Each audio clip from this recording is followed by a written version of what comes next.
नमस्कार, मैं हूं सुनीता शर्मा और आप देख रहे हैं न्यूज एक्सटेंशन।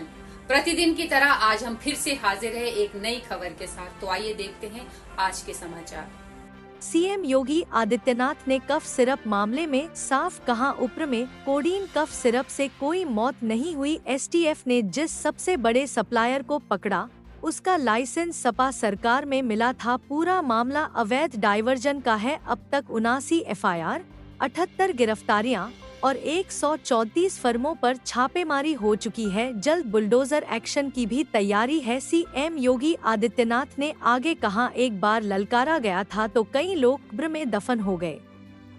इस बार फिर वही कहानी दोहराई गई है और मुझे लगता है परिणाम भी कुछ वही होगा। योगी जी ने आज जो सदन में बोला है उसे हल्के में लेना मूर्खता होगी। जब सरकार की कार्रवाई होगी तो बहुत लोग फातिया पढ़ने जाएंगे, लेकिन हम उस लायक भी नहीं छोड़ेंगे। कोई मौत नहीं हुई है। एक दूसरा, इस मामले में एनडीपीएस के अंतर्गत कार्रवाई होगी। ये उत्तर प्रदेश सरकार इस मामले को कोर्ट में जीती है। उत्तर प्रदेश ने इस मामले को लड़ा है। तीसरा, उत्तर प्रदेश में इसका जो सबसे बड़ा होलसेलर, जो बड़े होलसेलर हैं, जिसको सबसे पहले एसटीएफ ने पकड़ा था 2016 में, उसको लाइसेंस समाजवादी पार्टी ने जारी किया था।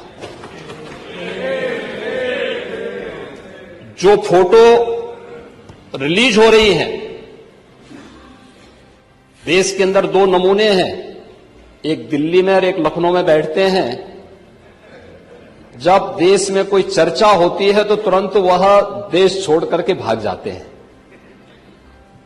और मुझे लगता है कि यही आपके बबुआ के साथ भी हो रहा होगा।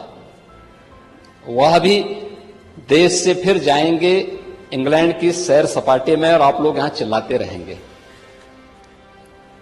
महोदय, कोडीन कफ सिरप का मुद्दा जो इन्होंने उठाया है,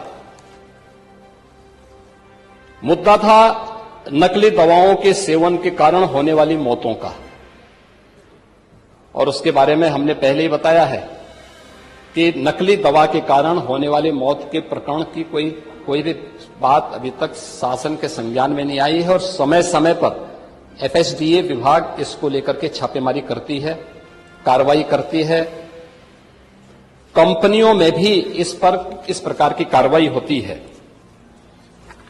यूपी के अंदर कोडीन कफ सिरप, इसके केवल स्टॉकिस्ट हैं, होलसेलर हैं। इसका यहां पे प्रोडक्शन नहीं होता है। ये मध्य प्रदेश में, हिमाचल में और अन्य राज्यों में होता है। और जो मौत के प्रकरण सामने आए हैं, वे मौत के प्रकरण अन्य राज्यों में आए हैं। जिन राज्यों में आए हैं, वह जो भी प्रकरण सामने आए हैं, यह तमिलनाडु में बने हुए एक सिरप के कारण सामने आई है। ये पूरा प्रकरण इलीगल, यानी इसमें एडिटेशन का भी नहीं है, यह इलीगल डाइवर्जन का है। इस डाइवर्जन के माध्यम से इन होलसेलर ने, जिसमें सहारनपुर का भी है, गाजियाबाद का भी है, वाराणसी का भी है, लखनऊ का भी है और कानपुर का भी है, इन लोगों ने इसको उन देशों में पहुंचाया है, उन राज्यों में पहुंचाया है जहां मद्य निषेध है, लेकिन वहां पे नशे के आदी लोगों को इसको लेने की एक आदत सी है, तो वहां पर उसका दुरुपयोग किया गया है। जबकि बिना चिकित्सीय परामर्श के इसका सेवन नहीं हो सकता, खासतौर पर बच्चों के लिए। एडल्ट भी चिकित्सीय परामर्श से इसका सेवन करता है। कौन ऐसा व्यक्ति है जिसने कफ सिरप नहीं लिया? खांसी होती है, हर व्यक्ति लेता है, लेकिन चिकित्सीय परामर्श से उसमें लिखा जाता है। क्योंकि पढ़ाई लिखाई से आप लोगों का कोई वास्ता है नहीं, इसलिए आप लोग हमेशा इस प्रकार की बातें करते हैं। ये कार्रवाई सरकार ने की है और सरकार ने इसके लिए 79 अभियोग अब तक दर्ज किए हैं। इसमें 225 अभियुक्तों को इसमें नामजद किया है। 78 अभियुक्त अब तक गिरफ्तार हुए हैं।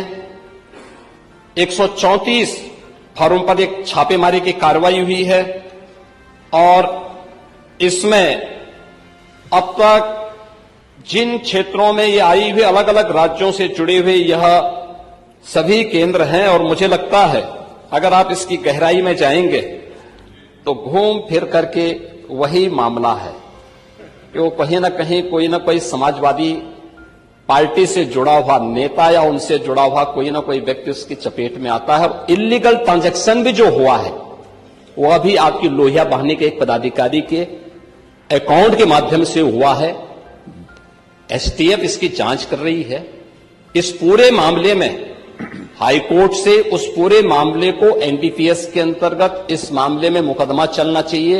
ये उत्तर प्रदेश सरकार ने इस लड़ाई को लड़ा है और उसको जीता है और इस मामले में कोई भी अपराधी छूटने नहीं पाएगा।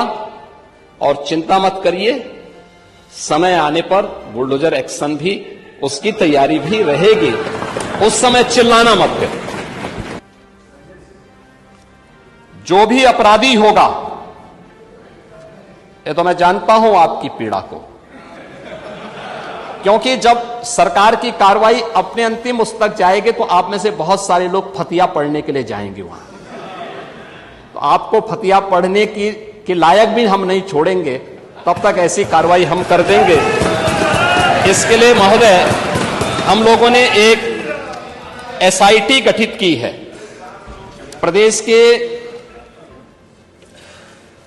आईजी कानून लॉ एंड ऑर्डर की अध्यक्षता में एक एसआईटी गठित की है जिसमें यूपी पुलिस और एफएसडीए के अधिकारी भी शामिल हैं पूरे प्रदेश भर में। और इसमें कार्रवाई हमारी निरंतर चल रही है और जो भी इसमें दोषी होगा इसमें हमें इस कार्रवाई करने में कोई संकोच नहीं होगा। अब तक हमने कार्रवाई भी की है और माफिया के खिलाफ कार्रवाई कैसे होती है मुझे लगता है समाजवादी पार्टी से अच्छा कोई दूसरा उसका जो है जानकार नहीं होगा। समाजवादी पार्टी तो उसके बारे में बहुत अच्छी तरह पहले से परिचित है कि कैसे माफिया के खिलाफ कार्रवाई होनी चाहिए और समाजवादी पार्टी की तड़पड़ाहट वह हम उसके माध्यम से समझ सकते हैं। और मैं इस सदन को इस बात के लिए आश्वस्त करता हूं कि इस मामले में जो भी अपराधी होगा उस अपराधी के खिलाफ जितनी सख्त कार्रवाई होगी उत्तर प्रदेश सरकार उतनी सख्त कार्रवाई करेगी। लेकिन मैं समाजवादी पार्टी से इस बारे में जरूर कहूंगा कि वह गुमराह करना छोड़े।